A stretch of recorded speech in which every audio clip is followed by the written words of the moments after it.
Hello everyone, my name is Akal and I'm a somatic therapist. If you'd like to find out a little more about the work I do, you can check out my website, which I have listed down below this video. So I have to say first off, this is a redo of my original Ashwini video. And the reason for that is because, the Ashwini video was the first video I did on these nakshatras. And this is literally my fourth time I've done this video, partially because it was sort of, my early sort of exploration into the nakshatras as they related to Kundalini yoga. And so a lot of information is just kind of solidified in my mind during this process.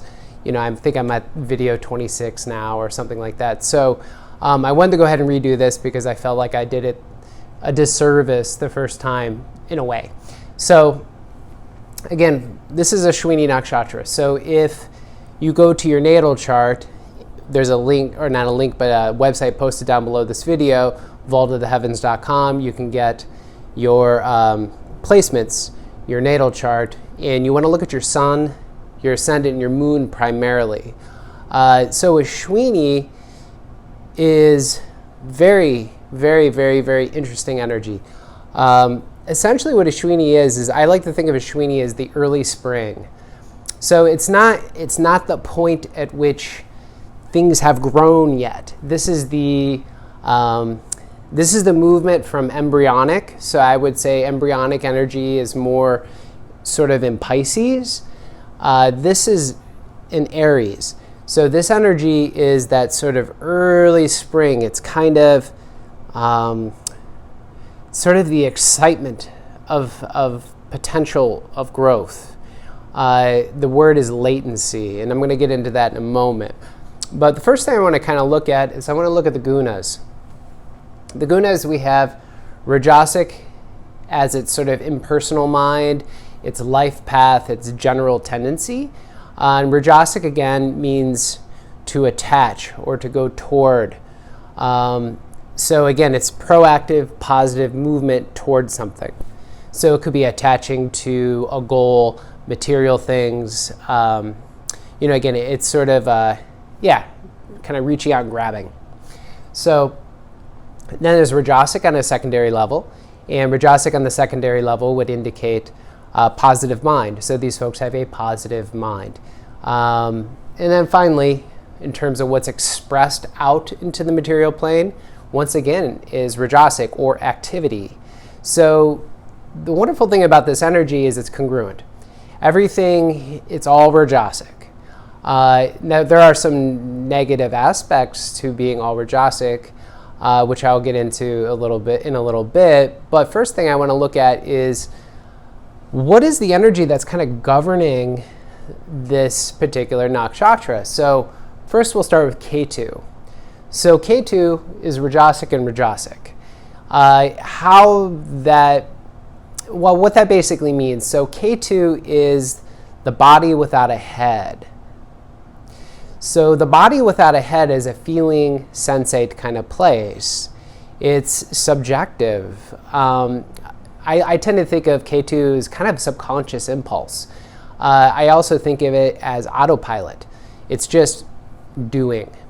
I remember reading something one time where some astrologer said, don't even bother looking at Ketu. Don't even consider it. Don't even look at it because it's happening anyway. And that's kind of, I think, the truth of Ketu. So I tend to think of this sign as just this very automatic flowing energy that's moving out creatively. Now, the reason I say creatively is because, once again, it lies within Aries. And Aries is the exaltation of the sun. So Ashwini, in a lot of ways, is characterized as essentially kind of the vehicle of the sun.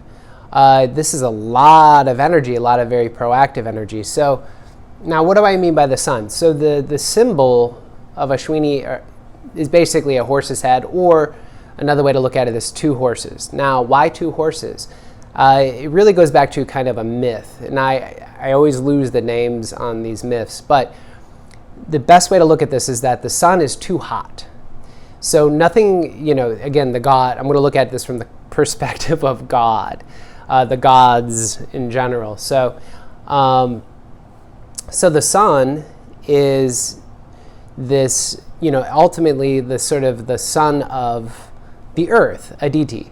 So meaning all archetypes lie within the earth plane. So when we're talking about the mind, which is what we're doing here, so these are not necessarily these absolutes. So this is not the sun literally as the absolute. This is the sun as a characteristic, as manifest within the mind on the material plane. So it is the product of the earth, or Aditi. So the sun was too hot to get near, so it couldn't find a mate. So eventually a mate came along. The mate was like, whoa, you're a little too hot. I can't stand near you. So what the wife of the sun decided to do was to go off on sort of a soul-searching mission and to do some penance and to build one center so they could withstand the brightness of the sun. So in her place, she left her shadow.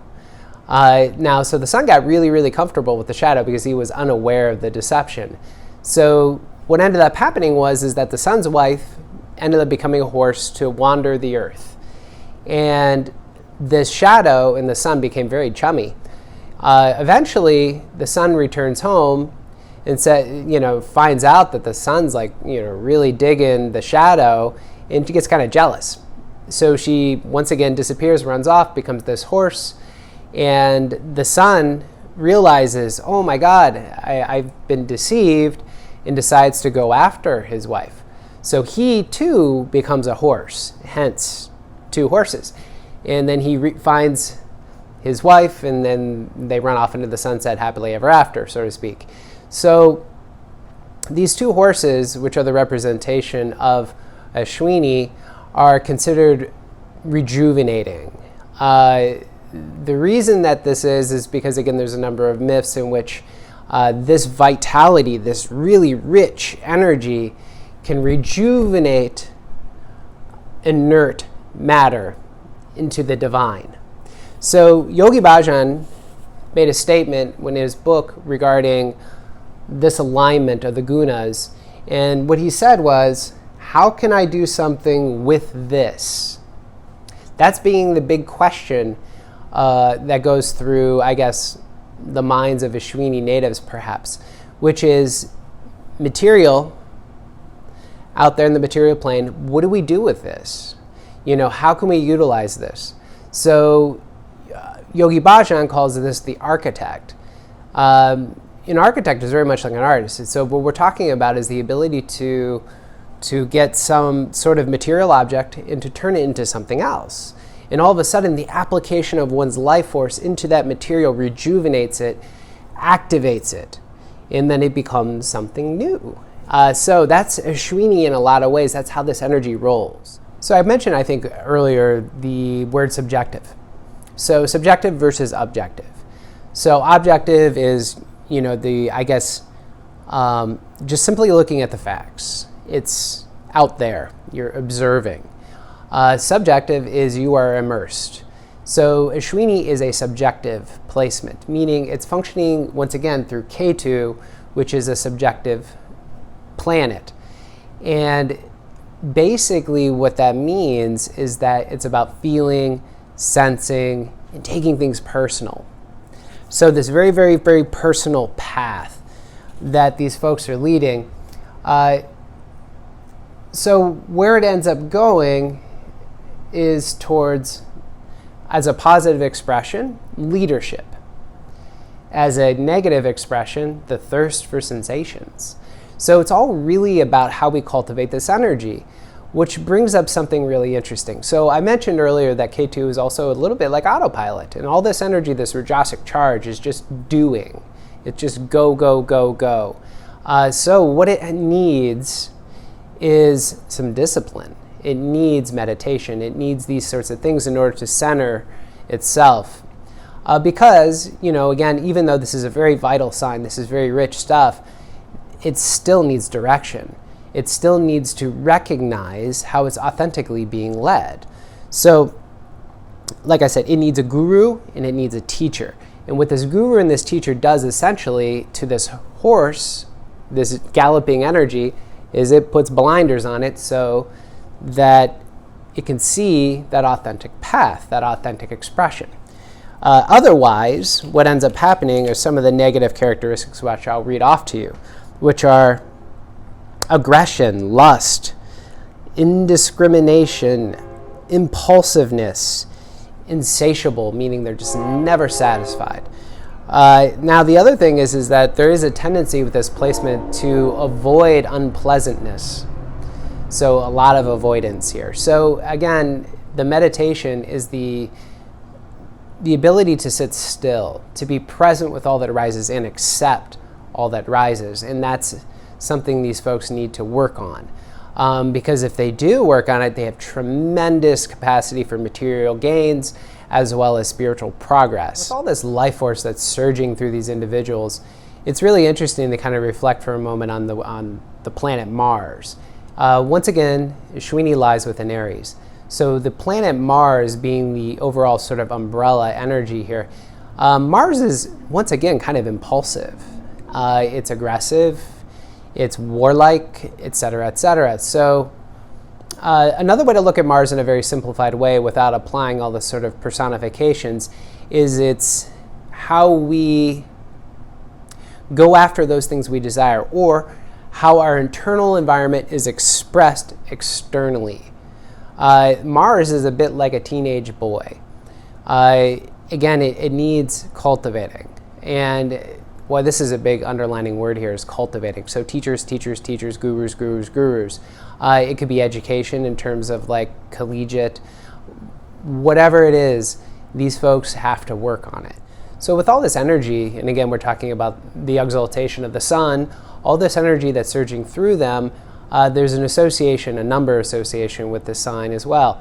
And that is the number 7. Number 7 relates to the various energy centers in the body, the chakras, or the channels for this solar energy, this energy that is the expression of one's soul.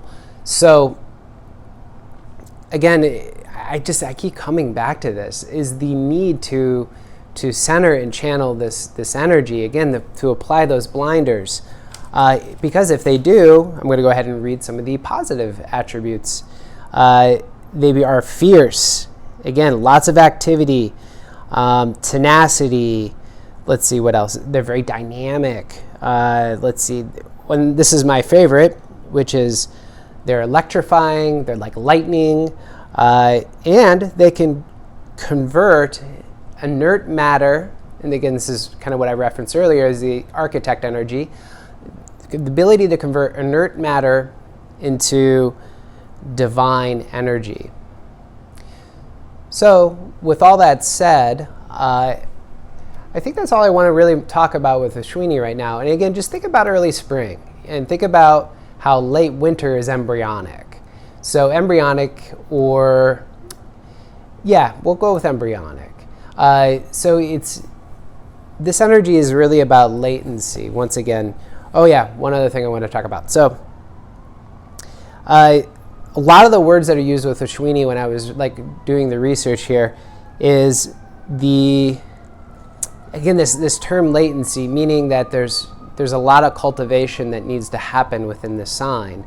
So it says within Ashwini, contained within Ashwini, is the concept of perfection.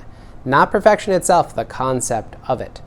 It is the sense of wholeness, not wholeness, the sense of wholeness. It is the storehouse of all forms of power, the storehouse, not the expression. It is the producer of all creative possibilities. And then finally, it's through all this, basically you can see, again, these are really not kind of non-committal words, right? So it screams potential, and once again, it screams latency or early spring. So with all that said, I'm going to go ahead and show you how I connected Ashwini to projection 14, the architect. All right, here we have Yogi Bhajan's book, the mind.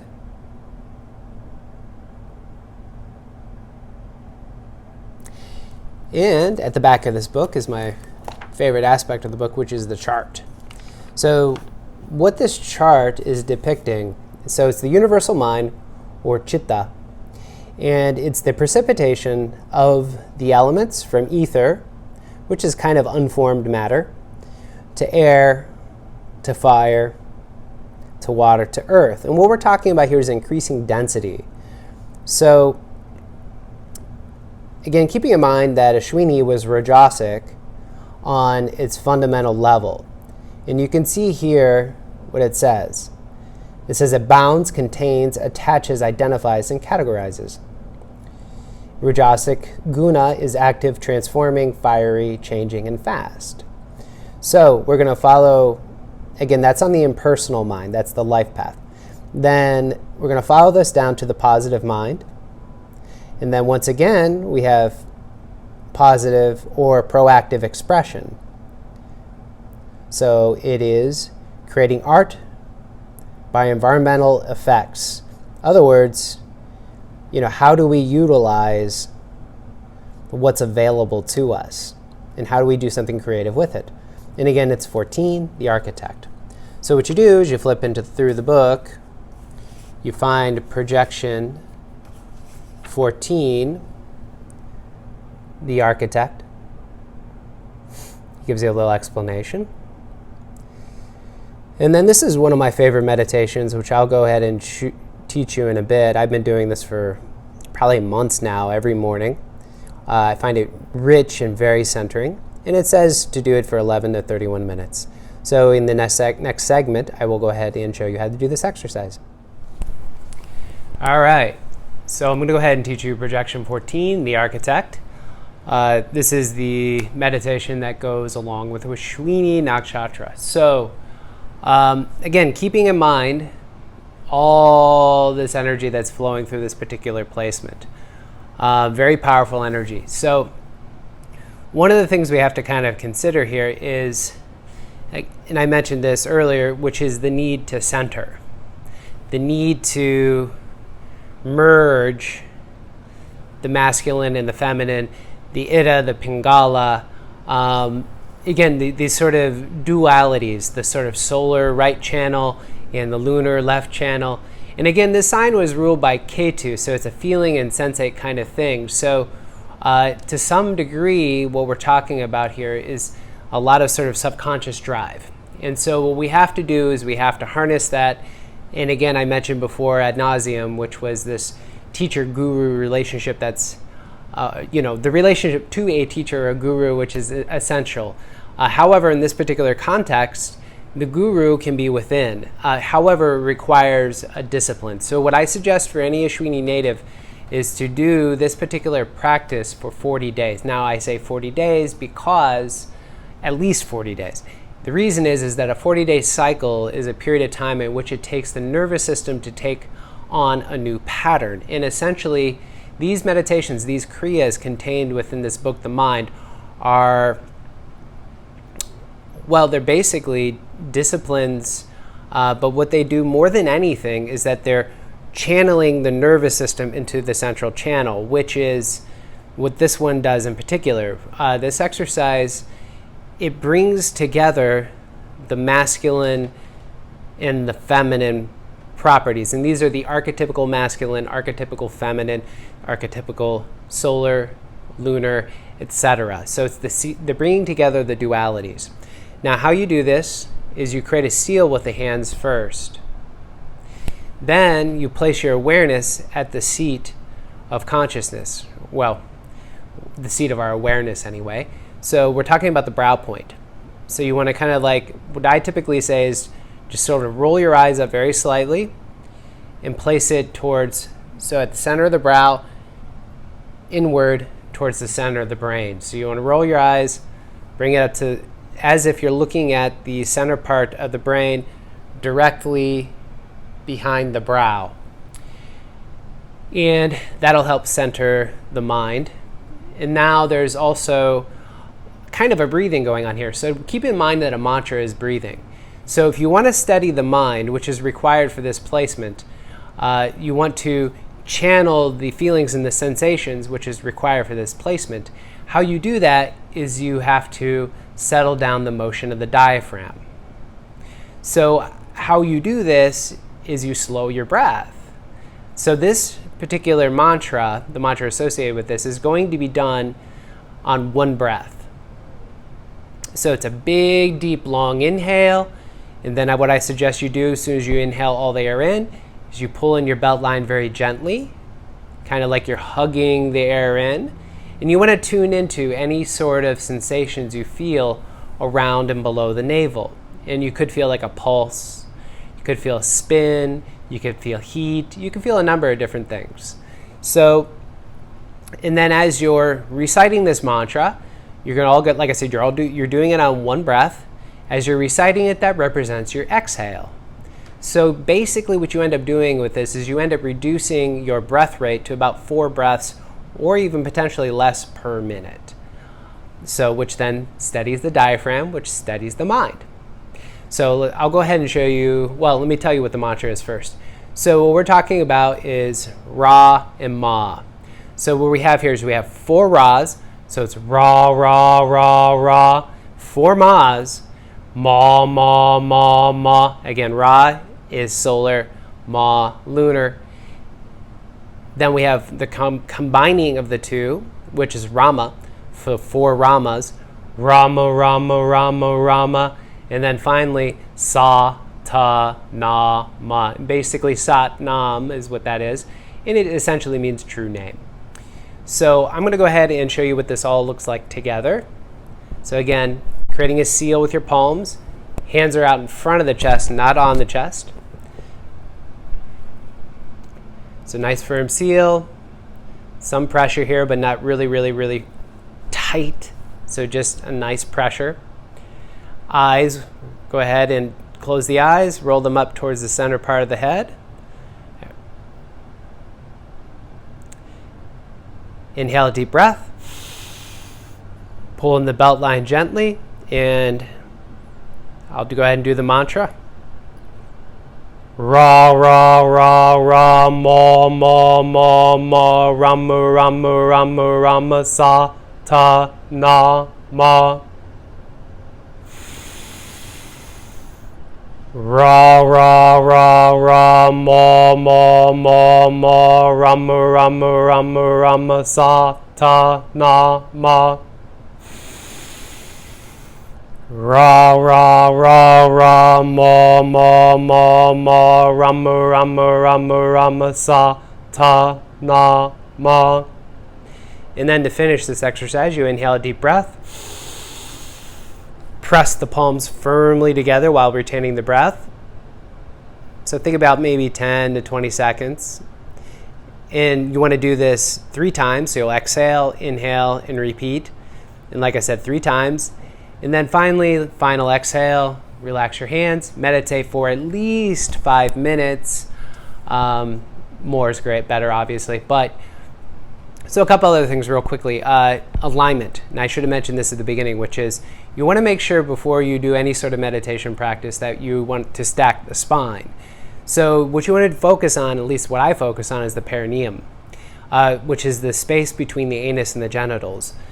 Because there, the perineum, you've got the 2 sit bones on either side. So you want to push those sit bones downward. And you can kind of see it maybe vaguely, is that it helps me to pick up the area below the base of the ribs. Now, in order to lift the area above the base of the ribs, then you got a neck lock. So it's root. So root the perineum, the sit bones down, then neck lock. And so one other thing I should have mentioned, which is as you're doing this mantra, it's helpful. It actually creates more dynamic, a more dynamic practice if when you pull that belt line in order to recite, before you recite the mantra, what I suggest you do is you keep that belt line gradually pulling in. And then you may notice that your anus gets tighter, your perineum gets tighter, your genitals get tighter, and you're pulling what's called a root lock or mula bandha. And so by the end of that mantra, you'll be completely out of air, root lock will be completely pulled, and then what you want to do is, before you inhale to begin that recitation again, you want to relax everything. Inhale the deep breath. Again, keep the pelvic floor relaxed, allow the belly to expand, allow the ribs to expand, fill up with as much air as possible, and then like I said, just repeat. And so you want to do this for 11 to 31 minutes. And I think that's all I want to mention about this particular practice. So with all that said, I appreciate you tuning in and watching this video. Thank you.